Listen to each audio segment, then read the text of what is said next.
très nombreuses présences ce soir qui m'apportent une grande satisfaction et j'y vois le signe que ce moment est important pour vous et pour notre ville. C'est bien sûr l'occasion de faire un bilan de l'année écoulée, mais c'est aussi l'occasion de vous parler des projets sur lesquels mon équipe et moi-même sommes en train de travailler. Non, désolé. Si l'année 2016 s'annonce aux couleurs de l'ASCO et de l'ouverture du Centre international d'art pariétal, elle verra aussi d'autres réalisations comme nous l'avions annoncé l'an passé. Je vous avais parlé d'investissement hôtelier. La presse s'en est fait l'écho il y a quelques semaines. Un certain nombre de projets sont bien avancés et semblent se concrétiser. Ils nous apporteront bien évidemment des emplois nouveaux et du développement économique et un espoir de prospérité pour Montignac et surtout pour vous tous. En 2015, Dordogne Habitat a construit 8 logements sociaux à la cité Casanova. Ils seront disponibles à la location début avril. 6 logements ont déjà été attribués, dont 5 à des familles extérieures à la commune. Rêvons ensemble d'atteindre à nouveau les 3000 habitants à Montignac dans l'année, c'est tout à fait possible. Une nouvelle recyclerie a ouvert ses portes ce mois-ci, portée par l'association Le Pied à l'Étrier. Elle est installée depuis l'automne dans les locaux municipaux de l'ancienne maison de l'enfance. Vous pouvez d'ores et déjà y déposer vos objets susceptibles d'être recyclés. Donc c'est tout près du collège. La communication entre nous et vers l'extérieur évolue aussi. Pour suivre les activités de la commune, comme vous l'avez remarqué, nous avons mis en place une lettre d'information qui paraît tous les 2 mois et que nous avons intitulée Les Brèves. Je vous la présente. Voilà. Donc vous pouvez la retrouver chez les commerçants. Vous pouvez la recevoir directement par mail si vous vous êtes inscrit au niveau de la mairie. Au niveau du site de la ville également, vous pouvez vous inscrire. Et pour ceux qui en font la demande, on peut vous en envoyer un exemplaire papier. Dans tous les cas, les brèves sont aussi disponibles dans les lieux publics. Une refonte totale de notre site internet a été réalisée en 2015. Un contenu totalement nouveau, avec de nouvelles fonctionnalités et une meilleure hiérarchisation de l'information. Dans les nouveautés, il y aura notamment une carte interactive qui vous donnera en temps réel les événements qui se déroulent à Montignac. Notre nouveau site internet sera mis en ligne très prochainement. D'autres projets sont en développement. Un parking sera installé en face de l'école primaire et maternelle. Il s'agit d'une procédure longue, très longue, que nous avons initiée il y a quelques mois. Et donc nous allons accélérer le maximum pour que vous puissiez, les mamans, les papas, puissent déposer leurs enfants en toute sécurité dans cette avenue de l'Ascaux qui sera totalement refaite. La création d'un pôle culturel autour du cinéma et de son bar et de la Maison du Chêne reste toujours d'actualité. Il est soumis à l'avancement d'autres projets, en particulier immobiliers. L'avenir de la piscine est également pour moi une préoccupation. C'est un équipement vieillissant qui nécessite des travaux et une mise en conformité, une mise aux normes qui est obligatoire. Et qui malheureusement nécessite beaucoup de fonds. L'enjeu que cela représente dépasse le simple cadre communal.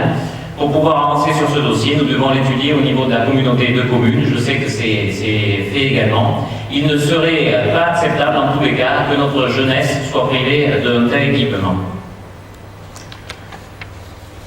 2016 est aussi et surtout l'année LASCO. L'ouverture du Centre international d'art pariétal aura lieu à l'automne ou en fin d'année. La date sera officiellement connue mi-février. L'effet nouveauté attirera beaucoup de monde dans les premières années. Nous nous attendons à un doublement de la fréquentation des visiteurs de l'ASCO, soit 400 000 visiteurs par an. Je rappelle que l'ASCO 2 a connu un surplus de visiteurs de 30 000 personnes cette année, déjà. À titre indicatif, la grotte Chauvet-Pont d'Arc a atteint ce chiffre en 6 mois d'exploitation. Lors de l'ouverture du centre, Montignac va bénéficier d'une médiatisation énorme. Pour nous, c'est une vitrine extraordinaire. Nous devons tirer le meilleur profit possible de cette exposition. Montignac doit apparaître comme une ville dynamique, ancrée dans son temps. Nous devons être attractifs pour capter les visiteurs et les garder en centre-ville. Et comme le disait Michel Langlois, professeur à l'École des sciences de l'Université du Québec, qui a fait une conférence dernièrement ici à Montignac, puisque ce que les gens cherchent, c'est une expérience temporelle vécue avec leurs émotions, nous devons être des marchands de plaisir. Montignac-Lascaux doit apparaître comme une marque performante et exportable. La première étape pour nous est de renouveler l'image de Montignac pour être en accord avec les ambitions du projet de Lascaux 4. Cette image de marque, c'est à nous à la construire avec vous, Montignacois, avec tous les artisans et commerçants de la ville. Lascaux 4 est un équipement culturel de qualité extraordinaire, de renommée mondiale. Il est nécessaire que les touristes, en se promenant dans nos rues et ruelles, mais aussi en consommant à Montignac, puissent trouver des produits de qualité. Un travail avec les commerçants va être engagé très rapidement autour de la mise en place d'une charte de qualité. Pour attirer les visiteurs, il faut absolument que nous soyons au niveau de cet équipement culturel international. Soyons fiers, soyons les ambassadeurs de Lascaux 4. La deuxième étape sera la construction d'une offre complémentaire qui nous permettra d'être plus attractifs et de faire venir des visiteurs en centre-ville. Un premier événement a été lancé en 2015. L'événement Montignac-Rivière a mis en scène la rivière et les deux rives. Nous continuerons cette action cette année en l'enrichissant. Dans le cadre des actions que nous devons développer autour de l'ouverture de Lascaux 4, mon équipe travaille en partenariat avec le Centre international d'art variétal et l'Office de tourisme pour coordonner les moments forts pendant l'année. Je peux vous en donner déjà un avant-goût. Il s'agit de relier Montignac et Lascaux grâce à une exposition que nous souhaitons à terme permanente. Montignac et Lascaux, un village et une grotte en 1940. C'est aussi un coup d'œil aux inventeurs. Elle sera présentée en centre-ville de façon complémentaire à la visite du Centre d'art variétal. À ce titre, nous lançons un appel à documents. Si vous avez des documents d'archives, des lettres, des articles de presse, des bandes de son, votre simple témoignage nous intéresse. Des photographies de l'année 1940 ou même de la construction de Lascaux 2, s'il vous plaît, faites-le savoir, nous sommes intéressés et nous les exploiterons le mieux possible.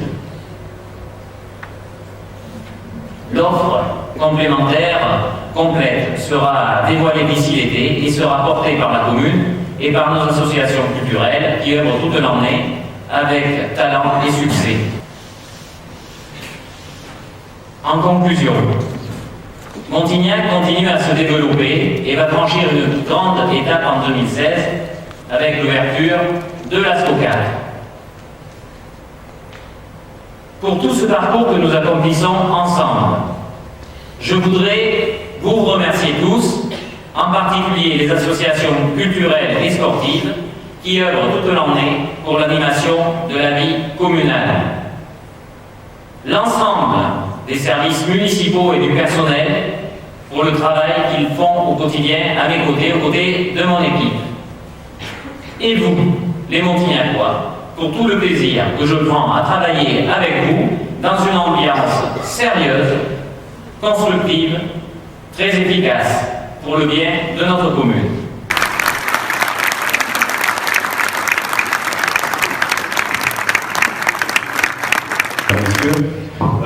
J'essaie, dans ces cérémonies de vœux, de clarifier les choses parce que finalement, je me rends compte quand on voit l'exposé sur les animations et tout ce qui est pu se faire sur Montignac que la communauté de communes est quand même très présente dans un bon nombre de projets ou d'animations. Nous sommes partenaires financiers de beaucoup de choses.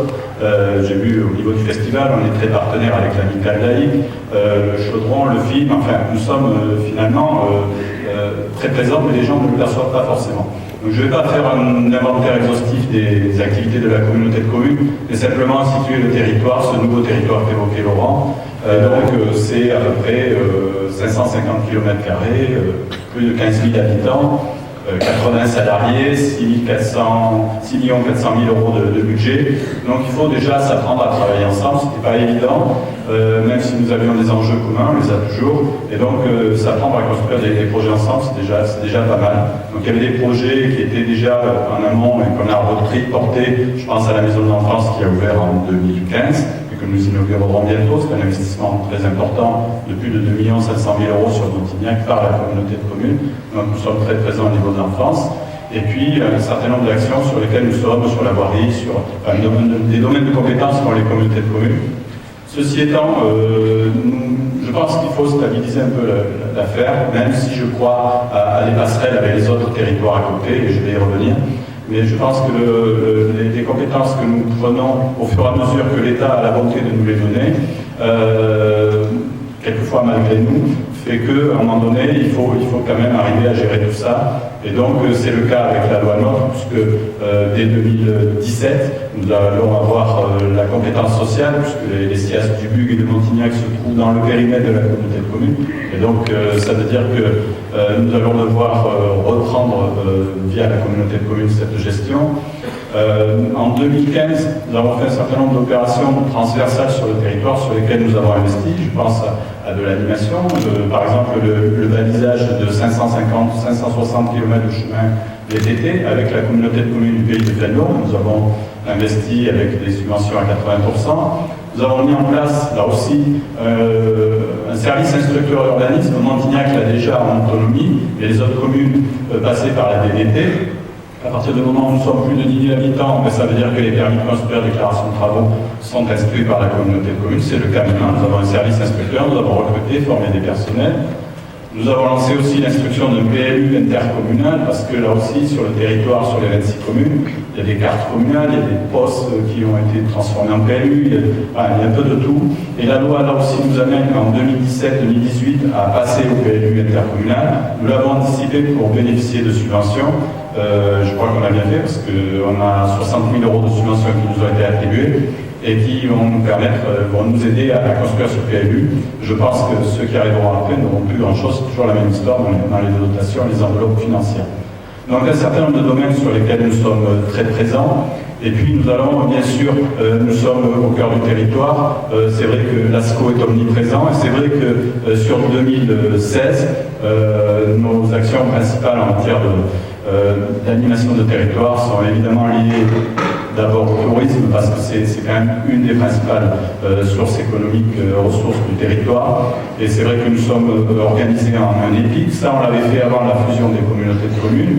On l'avait anticipé. Et on a un modèle d'organisation avec les professionnels et les élus qui fonctionne bien. C'est un budget de 800 000 euros, donc on a quand même les moyens de faire des choses. Et malgré tout, nous sommes en train de monter un appel à projet avec la communauté de communes Terrasson de Hautefort auprès de la région pour bénéficier de subventions pour monter des projets d'une dimension supérieure. Et nous travaillons aussi à la qualité de l'accueil sur le territoire avec les professionnels ici, avoir des écolabels, un certain nombre de choses qui vont nous permettre de nous positionner en complémentarité avec l'action des territoires.